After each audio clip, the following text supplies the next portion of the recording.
श्री शिवाय नमस्तुभ्यम, हर हर महादेव, जय महाकाल। कैसे हैं आप सभी लोग। देखिए आज का जो ये वीडियो है ना, आप सभी लोगों के लिए बहुत ही ज्यादा खास और विशेष होने वाला है, क्योंकि आज के दिन पड़ रही है आमल की एकादशी, जो कि सोमवार के दिन पड़ रही है। साथ ही साथ इस दिन बन रहा है पुष्य नक्षत्र का योग, जो कि इस एकादशी को बहुत ही ज्यादा खास और विशेष बनाता है।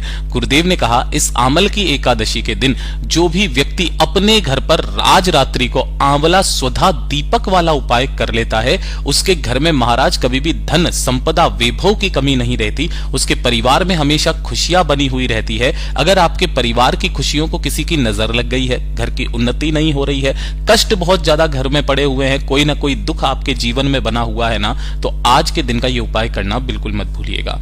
पूज्य गुरु जी की कथा से सुन करके और समझ करके पूरे उपाय को बहुत आसान भाषा में आपको बताऊंगा।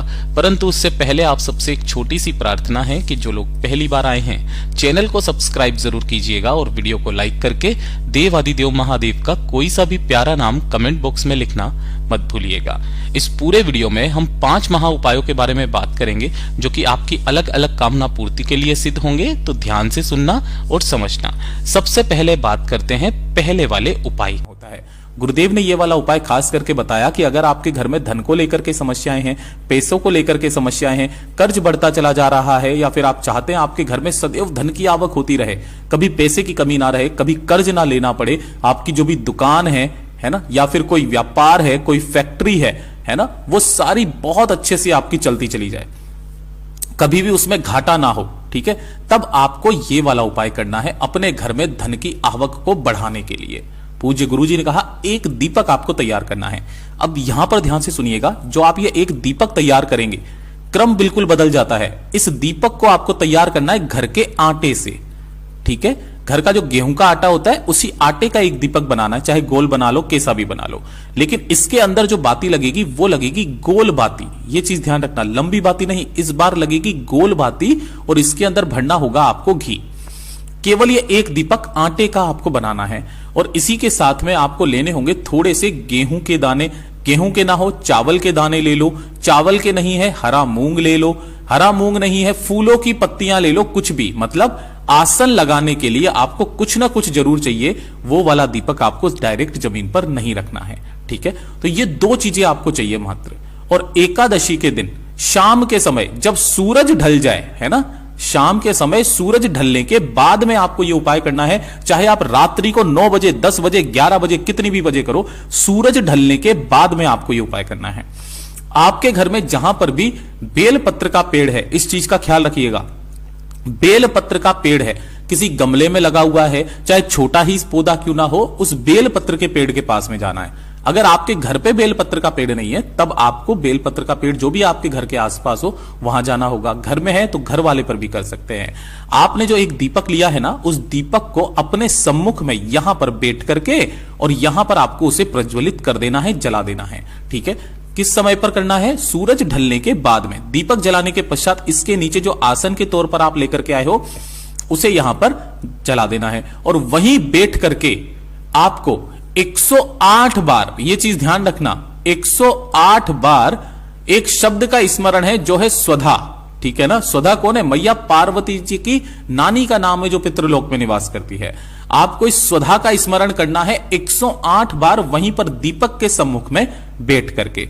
पूज्य गुरुजी ने कहा कि एकादशी के दिन शाम के समय पर इस बेल पेड़ के नीचे मां लक्ष्मी जी का वास होता है, और जब आप 108 बार इस स्वधा शब्द का मात्र स्मरण भी कर लेते हो, वहां पर आप एक माला का जाप भी कर लेते हो ना स्वधा शब्द का, आपके जीवन के जितने कष्ट, जितने दुख होते हैं, वो उसी क्षण खत्म हो जाते हैं। यहां पर लगाने के पश्चात जब आप अपने घर के तरफ आएंगे, तब आते समय आपको इसी पेड़ के नीचे की, या आपके घर में जो भी गमला है जिसमें यह लगा हुआ है, उसकी थोड़ी सी मिट्टी आपको उठा लेनी है, और उठा करके आपके घर में कोने कोने में श्री शिवाय नमस्तुभ्यम मंत्र का स्मरण करते हुए आपको छींट देनी है। गुरुदेव ने कहा उसके दूसरे दिन से ही आपके घर में धन की आवक होना स्टार्ट हो जाती है। महाराज, इतना अद्भुत और अचूक उपाय है ये। पूज्य गुरुजी ने जैसा बताया वैसा आसान भाषा में आपको बताया। बात करते हैं दूसरे वाले उपाय की। दूसरा वाला उपाय खास करके किन लोगों को करना है कि अगर आपके परिवार में बीमारियां बहुत ज्यादा है, कोई व्यक्ति है जो बहुत ज्यादा बीमार रहता है, चाहे उसको बीपी या कैंसर या लीवर या शुगर जैसी कोई बीमारी है, ठीक है, या फिर शारीरिक काफी ज्यादा दुर्बलता है। काफी सारे लोग होते हैं जिसमें शारीरिक कमजोरी होती है ना, जल्दी थकान महसूस करने लगते हैं, पसीने छूटने लगते हैं थोड़ा सा काम करते ही। ऐसे व्यक्तियों के लिए सबसे रामबाण अचूक उपाय है, एकादशी के दिन आपको करना है। करना क्या है, इस तरीके से आपको लेना होगा हरा मूंग। ठीक है, कितना लेना है, एक छोटी कटोरी जो होती है ना, उस छोटी कटोरी के बराबर आपको हरा मूंग लेना है। लेकिन किस तरीके का, इसे 2 से 3 घंटे आपको जल के अंदर भिगो देना है ना, जल में भिगो देना। तो फूले हुए जो होते हैं, फूले हुए हरे मूंग आपको लेने हैं, ले लोगे। इसी के साथ में आपको मात्र 1 गुड़ का टुकड़ा चाहिए, छोटा सा, वो आपको इजीली मिल जाएगा। और 1 लोटा शुद्ध जल चाहिए अपने घर का तांबे के कलश में। जो आपने एक गुड़ का टुकड़ा लिया है, जो आपने ये कटोरी ली है ना, इसी कटोरी के ऊपर ही आपको गुड़ का टुकड़ा भी रख देना है। और इसे लेकर के आपको भोलेनाथ के मंदिर में पहुंचना है, शिवलिंग के पास, किसी भी समय पर। यहां पहुंच करके आपको उत्तर दिशा, नॉर्थ डायरेक्शन की तरफ में मुख करके खड़े हो जाना है। और जो आपने सबसे पहले जो हरा मूंग और गुड़ लिया है, उस हरे मूंग और गुड़ को शिवलिंग से आपको स्पर्श करा करके, यहां पर आपको स्पर्श करा करके इसी जलाधारी पर, इस खाली स्थान पर आपको रख देना है। यहां पर ना रखो तो नंदी बाबा के उठे पैर पर, कहां पर, नंदी बाबा के उठे पैर पर आपको स्पर्श कराना है। ठीक है, स्पर्श करा करके उस व्यक्ति का नाम और गोत्र बोलना जिसके लिए आप ये उपाय कर रहे हो, और उसके पश्चात 1 लोटा शुद्ध जल आपको श्री शिवाय नमस्तुभ्यम मंत्र का स्मरण करते हुए नंदीश्वर महादेव के नाम से, किनके नाम से, नंदीश्वर महादेव के नाम से समर्पित करना। समर्पित कर देने के पश्चात जो भी जल जलाधारी से बहकर के नीचे की तरफ आएगा, उस जल को रोकना और बाबा से कामना करके, जो आपने ये कटोरी यहां पर रखी हुई थी, नंदी बाबा के पैर से स्पर्श करा करके इस कटोरी को लेना और इस जल को लेना। ये वाला जो जल है, ये तो आपको उस बीमार व्यक्ति को इसका आचमन करा देना है, पिला देना है। लेकिन ये जो कटोरी है, इस कटोरी को आपके घर के आसपास अगर कोई भी इस तरीके से नंदी बेल दिखे, है ना, जिनकी नाक में से रस्सी नहीं गई हुई हो, इस तरीके से कोई सा भी नंदी बेल दिखे, उसे आपको यह हरा मूंग और गुड़ खिला देना है। एकादशी के दिन जो व्यक्ति इस उपाय को कर लेता है, उसके जीवन की सारी परेशानियां उसी क्षण खत्म हो जाती है।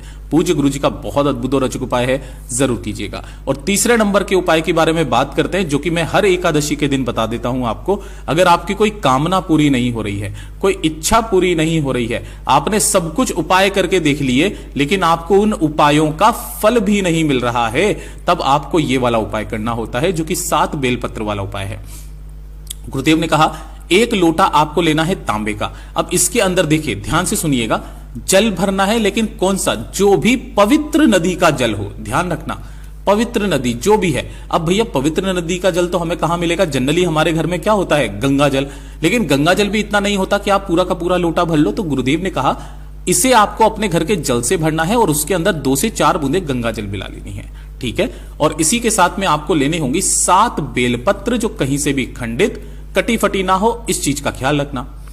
कितनी बेलपत्र लेनी है, 7 बेलपत्र आपको ले लेनी है। और ये जो 7 बेलपत्र लिए हैं, इन्हें भी आपको इसी वाले कलश के अंदर ही डाल देना है और इसे लेकर के आपको भोलेनाथ के मंदिर में पहुंचना है, शिवलिंग के पास। लेकिन जैसे यहां पर पहुंचोगे, सबसे पहले आपको दर्शन होंगे नंदी बाबा के। नंदी बाबा के पास में जाना, दोनों हाथों में उस कलश को पकड़ना जिसके अंदर आपने 7 बेलपत्र डाली हुई है, और इस कलश का जो जल है, केवल जल, नंदी बाबा के उठे पैर पर श्री शिवाय नमस्तुभ्यम मंत्र का स्मरण करते हुए केवल जल इतना धीरे समर्पित करना कि बेलपत्र यहां पर समर्पित ना हो। ठीक है, जल यहां पर समर्पित करना। उसके पश्चात महादेव की शिवलिंग के पास में जाना और जो आपने 7 बेलपत्र लिए हैं, शिवलिंग के पीछे की तरफ खड़े होकर के एक एक करके उन सभी बेलपत्रों को ऐसे समर्पित करना है कि डंडी जलाधारी की तरफ रहेगी, बीच वाली पत्ती का मुख आपकी तरफ रहेगा। 7 बेलपत्रों को समर्पित करके अपना दाहिना हाथ इसी बेलपत्र के ऊपर रखकर अपने हृदय की बात, अपनी मनोकामना आपको कह देनी है और वापस घर की तरफ चले आ जाना है। एकादशी का ये सबसे अचूक और सुंदर उपाय है, जो कि आपकी बड़ी से बड़ी कामना की पूर्ति करता है। पूज्य गुरु जी का बहुत अद्भुत और अचूक उपाय है, जरूर कीजिएगा। और अब बात करते हैं आज के इस वीडियो का सबसे आखिरी, सबसे अंतिम और सबसे अचूक उपाय, चौथे नंबर का उपाय। अगर आपके जीवन में परेशानियां खत्म होने का नाम नहीं ले रही है ना, किस तरीके की परेशानियां, कोई कष्ट आ जाता है, कभी कोई दुख आ जाता है ना, कुछ भी स्मूथ आपके जीवन में नहीं चल रहा है, परिवार में एक के बाद एक कोई ना कोई परेशानी आती ही चली जाती है ना, किसी ने कोई केस कर दिया है, उसमें आप घूम रहे हो, व्यापार अच्छा नहीं चल रहा है, जिसकी टेंशन आपको खाई जा रही है। तो अगर आपके जीवन में टेंशन खत्म नहीं हो रही है, तनाव खत्म नहीं हो रहा है, सब कुछ करके देखा, एकदम सोचने की मुद्रा में आप हमेशा रहते हो, तो एक छोटा सा काम कीजिएगा। क्या करना है, 1 लोटा जल लेना है अपने घर का, साथ ही साथ आपको लेनी होगी 5 बेलपत्र जो कहीं से भी खंडित ना हो, और साथ ही साथ आपको लेना होगा थोड़ा सा लाल चंदन। ठीक है, इस तरीके से लाल चंदन लेना। ठीक है, इसी के साथ में आपको लेने होंगे 5 चावल के दाने जो कहीं से भी खंडित ना हो। यहां पर जो चावल के दाने लोगे वो लोगे अक्षत, यानी कि पूर्ण चावल के दाने, और इन्हें लेकर के आपको भोलेनाथ के मंदिर में पहुंचना है, शिवलिंग के पास। उत्तर दिशा नॉर्थ डायरेक्शन की तरफ में मुख करके खड़े होकर सबसे पहले आपको 1 लोटा जल शिवलिंग पर समर्पित करना है, श्री शिवाय नमस्तुभ्यम मंत्र का स्मरण करते हुए अवधूतेश्वर महादेव के नाम से, अवधूतेश्वर महादेव के नाम से समर्पित करना। और जो 5 बेलपत्र लिए हैं उन सभी 5 बेलपत्र की जो बीच वाली पत्ती होती है उसके चिकने हिस्से की तरफ ऊपर की तरफ आपको लाल चंदन से लिखना होगा ओम, और ओम लिख करके 1 चावल का दाना इसी के ऊपर रख करके पहली जो बेलपत्र है वो आपको भगवान गणेश जी के स्थान पर समर्पित कर देनी है अपनी कामना कहते हुए। दूसरी बेलपत्र पर भी आपको इसी तरीके से ओम लिखकर 1 चावल का दाना रख करके कहां समर्पित करनी है, कार्तिकेय जी के स्थान पर। तीसरी बेलपत्र इसी तरीके से माता अशोक सुंदरी के स्थान पर। चौथी बेलपत्र आपको नंदी बाबा के उठे पैर पर, है ना। और 5वीं बेलपत्र महादेव की शिवलिंग पर समर्पित करके, जिसकी डंडी जलाधारी की तरफ हो, बीच वाली पत्ती का मुख आपकी तरफ हो, अपनी कामना कहकर के वापस घर की तरफ चले आ जाना। उस दिन के बाद से देखिएगा एकादशी के दिन किया गया ये उपाय आपको संपूर्ण फल की प्राप्ति करवाता है। पूज्य गुरु जी के सभी उपाय बहुत ही ज्यादा खास और अद्भुत है, जरूर कीजिएगा। वीडियो पसंद आए तो लाइक जरूर करना, चैनल को सब्सक्राइब जरूर कीजिएगा। मैं आपसे मिलता हूं अगली वीडियो में, तब तक के लिए ओम नमः शिवाय, हर हर महादेव, जय महाकाल।